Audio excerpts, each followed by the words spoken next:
If you were to take a step back and look objectively at the Netherlands and the U.S., I mean, would you feel comfortable saying which one you think is the better country for the average person? I mean, I say better country. I know that's a loaded term. I guess a higher quality of life. Like all things aside, let's say you could move with your family. Where would you rather live? Maybe that's a better way to ask that.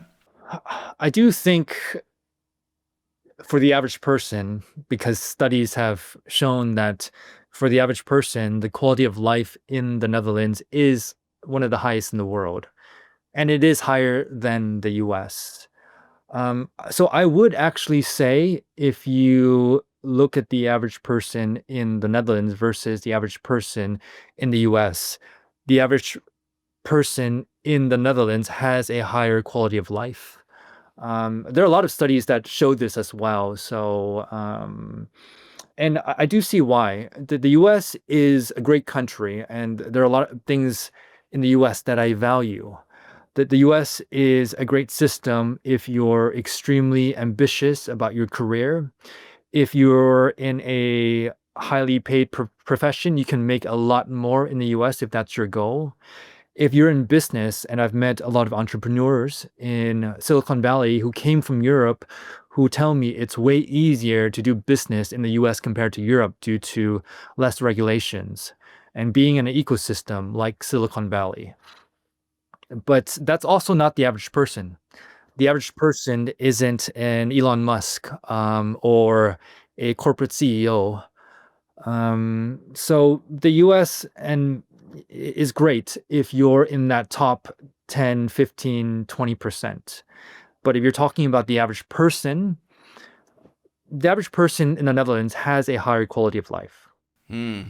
Yeah, I think that's an important distinction that you're making between wealthy people and like your kind of middle class, or even people living in potentially in poverty or a very low income household, because they have completely different needs. Like if you're wealthy enough, if you're making enough money, then the whole idea of taxation for services stops making sense, because, well, I can just pay out of pocket. I don't need the government to offer me any services because I can do this myself. And if you have enough money, suddenly now you don't care about things like a pension. You don't care about things like worker comp, or like if you lose your job, are you going to be compensated in the meantime until you find another one? Having enough money kind of supersedes those things. But if you're a poorer person or someone who can't afford all of those luxuries, then suddenly they become very, very important. And like you said, most of us are not in that kind of upper level of income. Most people are somewhere in between. And so that's really where the distinction or the comparison, I think, becomes more accurate. Yeah, and you bring up a good point. You mentioned enough. The biggest difference, in my opinion, between the two cultures is in the Netherlands, it's about having enough. In the US, it's a culture where it's about more. Now, right or wrong, it depends on you, but that's a big difference between those two cultures. In the Netherlands, you can't make that much money. You can make enough money and you can live a high quality of life, but you're not going to be a Jeff Bezos or an Elon Musk. In the US, the sky is the limit. Right. And for many, that's the dream, that potential that you can go from here and end up here. You can make lots of money. It's a bigger risk as well, but you can achieve these big dreams and make a lot of money. So in the US, the culture is really about more and more. And that works for some people.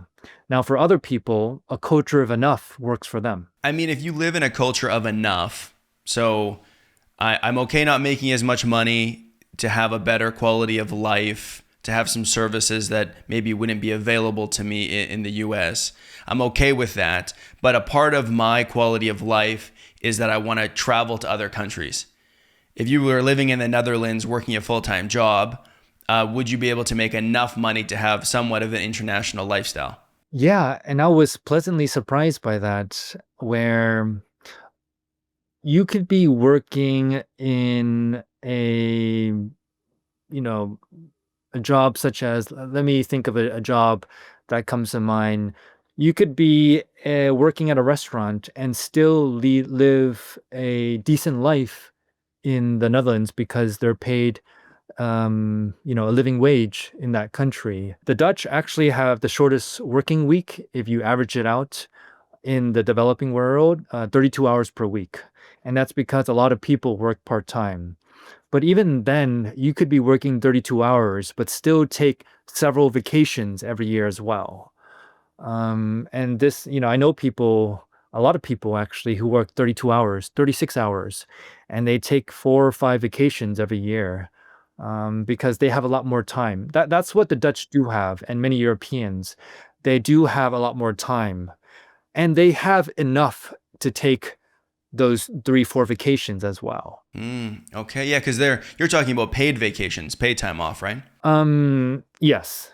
Yeah, so you'd still get paid while you're away, and then you might have a little bit of extra income to do the trip as well. Yeah, it's always a little disheartening when you see like the average vacation time for so many European countries in comparison to North America, where it's like people are taking like 8 weeks off in a year, and in Canada we get like 10 days, 14 days, maybe 2 weeks. That seems like it would contribute to a much higher quality of life just in and of itself. Oh yeah, vacation days. I mean, the US is the only country that doesn't guarantee vacation days to employees. Whereas in Europe, people get minimum 20 days that are guaranteed by law. And especially now it's summertime, and a lot of my friends in the Netherlands, they're away somewhere, out of office. And so, yeah, it depends on what one values. Especially in a place like Silicon Valley, people value the grind. They value building something big, and that works for them. The lifestyle in Europe is more about time. That's what balance means, right? It's not just about work, but you can balance out your life with work, your personal life as well. Yeah, in terms of finding a place that matches your values, something that my dad says is internal versus external geography. Like, is the place that you're in externally matching what's going on internally for you?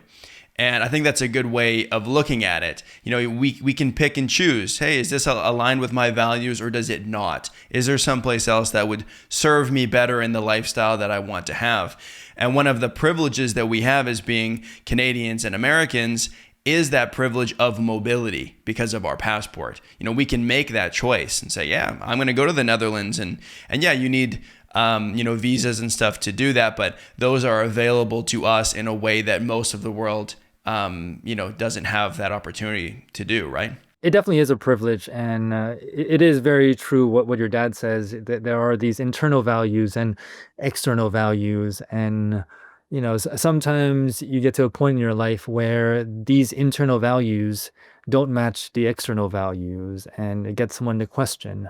But it's something we're not taught to think about, right? What are our values, the internal values, and also what are the external values of the environment that you're in?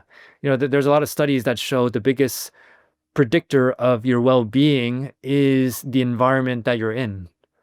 So it makes sense to think about what are the values of the environment, the system that I'm a part of, and what are my values as well. Yeah, and recognizing that at least here, where we live, we do have the opportunity to change that. I think that even with the Canadian and the American passports, most people will just end up, where they grew up. That's the easiest. Everybody, you understand the culture, you speak the language, your family is there, your friends are there. It makes sense to hang around.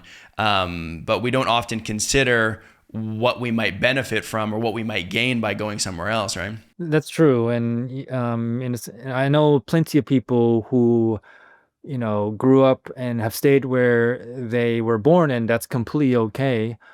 I also have talked to friends who, were born in a place, stayed in a place, but are thinking of what else could there be? But it's not so easy as well, to get over that hump and take the leap to try something new. But there is that possibility. It's one of those things, if you don't know, you won't know unless you try.